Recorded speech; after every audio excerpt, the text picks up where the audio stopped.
பணி நிரந்தரம் செய்ய கோரி தமிழ்நாடு ஒருங்கிணைந்த பள்ளி கல்வி அனைத்து ஊழியர்கள் சங்கம் சார்பில் உண்ணாவிரத போராட்டம்.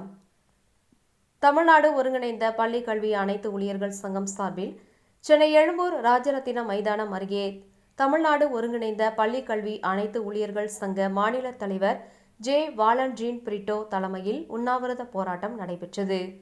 பள்ளி கல்வித்துறையில் 20 ஆண்டுகளுக்கு மேலாக வேலைவாய்ப்பு அலுவலகம் மூலமாக ஒருங்கிணைந்த பள்ளி கல்வித்துறையில் தொடர்ந்து முழு நேரம் பணிபுரியும் தொகுப்பூதிய பணியாளர்களுக்கு காலமுறை ஊதியம் வழங்கி பணி நிரந்தரம் செய்திட கோரியும் மற்றும் பல்வேறு கோரிக்கைகள் மற்றும் தேர்தல் வாக்குறுதியை தமிழ்நாடு அரசு உடனே நிறைவேற்ற வேண்டும் என வலியுறுத்தி தமிழ்நாடு ஒருங்கிணைந்த பள்ளி கல்வி அனைத்து ஊழியர்கள் சங்கம் சார்பில் ஒருநாள் உண்ணாவிரத போராட்டம் நடைபெற்றது.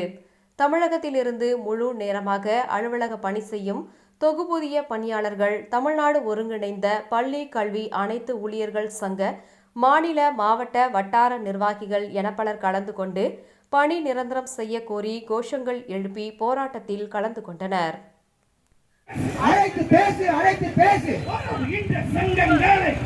இந்த பள்ளி கல்வி அனைத்து ஊழியர்கள் நியாயமான கோரிக்கையினை பேசி தீர் வழங்கிடுக எங்களுக்கு தொகுப்பூதிய ஊழியர்களை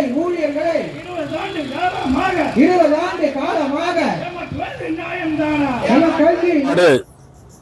ஒருங்கிணைந்த பள்ளி கல்வி அனைத்து ஊழியர்கள் சங்கம் சார்பாகவும் இன்று தொகுப்பூதிய முழுநேர அலுவலக பணியாளர்கள் 1300 பேரின் வாழ்வாதாரம் காக்கவும் பணி பாதுகாத்திடவும் ஒரு நாள் அடையாள உண்ணாவிரதம் போராட்டம் நடத்துகிறோம். நான் மாநில தலைவர், தமிழ்நாடு ஒருங்கிணைந்த பள்ளி கல்வி அனைத்து ஊழியர்கள் சங்கம். 23 ஆண்டுகளாக எந்தவித குறையும் இல்லாமல் தமிழகம் முழுவதும் மாநிலம், மாவட்ட திட்ட அலுவலகம் மற்றும் மாவட்டங்களில் உள்ள வட்டார வள மையங்களிலும் சுமார் 1300 பேர் வேலைவாய்ப்பு பதிவு மூப்பு அடிப்படையிலும் இன சுழற்சி அடிப்படையிலும் மற்றும் அனைவரும் எழுத்து தேர்வு மூலமாகவும் முற்றிலும் வேலைவாய்ப்பு அலுவலகம் மூலமாகவும் முற்றிலும் முழு தகுதியுடன் தொடர்ந்து பணி செய்து வருகிறோம். இதில் accounts manager, programmer, MS coordinator, block SMC accountant, data entry operators, OA இந்த பல பணிகளை நாங்கள் செய்து வருகிறோம்.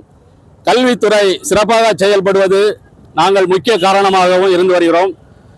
நாங்கள் 23 ஆண்டு காலம் பணி செய்ததும் அரசு எங்களை இதுவரை பணி நிரந்தரம் செய்யவில்லை. எங்களுக்கு குறைந்த ஊதியமே கிடைக்கிறது. குறிப்பாக சொல்ல போனால் ரூபாய் 13,000 19,500 என்ற குறைந்த ஊதியமே நாங்கள் பெற்று வருகிறோம். இந்த ஊதியமானது எங்கள் குடும்ப வாழ்வாதாரத்துக்கு எந்த விதத்திலும் போதுமானதாக இல்லை.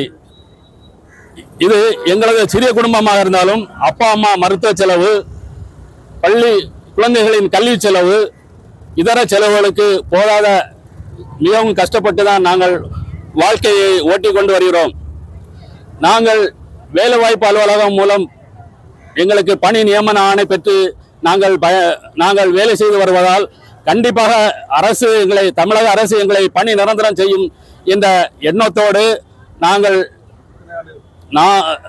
45 வயது முதல் 55 வயது வரை கடந்தும் பணி செய்து வருகிறோம். இனிமேல் நாங்கள் வேறு வேலைக்கு செல்ல முடியாத சூழ்நிலையில் இருக்கிறோம். ஆகவே அரசு எங்களை கண்ணோக்கி எங்கள் வாழ்வாதாரத்தை பாதுகாக்க, எங்களுக்கு பணி நிரந்தரம் செய்து எங்கள் வாழ்வாதாரத்தை பாதுகாக்க வேண்டும் என்று கேட்டுக்கொள்கிறோம். இதே போன்று இதே ஒருங்கிணைந்த பள்ளி கல்வி தமிழ்நாடு மட்டுமில்லாமல் இந்தியா ஃபுல்லாக இருக்கிறது.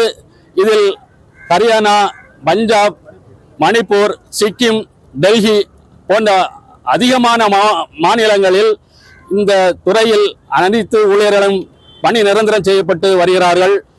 அதே போன்று நமது தமிழ்நாட்டிலே எடுத்துக்கொண்டால் சத்துணவு ஊழியர்கள் பதிவுத்துறை எழுத்தராக பணி நியமனம் செய்யப்பட்டு வருகிறார்கள். தொகுப்பூதிய பணியாளர்கள் MRP செவிலியர்கள் பணி நிரந்தரம் செய்யப்பட்டு வருகிறார்கள். இந்து அறநிலைத்துறை பணியாளர்கள் பணி நிரந்தரம் செய்யப்பட்டு வருகிறார்கள். ஆகவே இதே போன்று கல்வித்துறையிலும் எங்களை பணி நிரந்தரம் செய்ய வேண்டும் என்று நாங்கள் இதன் மூலம் பல வழிகளிலும் நாங்கள் அரசுக்கு தெரியப்படுத்தியுள்ளோம். இந்த போராட்டத்தை அரசு கண்ணோக்கி எங்களுக்கு பணி நிரந்தரம் செய்து தர வேண்டும் என்றும் தளபதி மாண்புமிகு தமிழக முதலமைச்சர் அவர்களும் மாண்புமிகு துணை முதலமைச்சர் அவர்களும் எங்களுக்கு வழங்க மாண்புமிகு தமிழக கல்வி அமைச்சர் வழியாக எங்களுக்கு ஆவணை செய்ய எங்களது வாழ்வாதாரம் நாங்கள் குறைந்த ஊதியத்திலே 23 ஆண்டுகளாக 10 முதல் 23 ஆண்டுகளாக பணி செய்து வருகிறோம். எங்களுக்கு எங்களது வாழ்வாதாரம் பாதுகாக்க எங்களுக்கு பணி நிரந்தரம் செய்து தர வேண்டும் என்ற ஒற்றை கோரிக்கையை நம்பிக்கையுடன் அரசுக்கு வைக்கிறோம். நன்றி.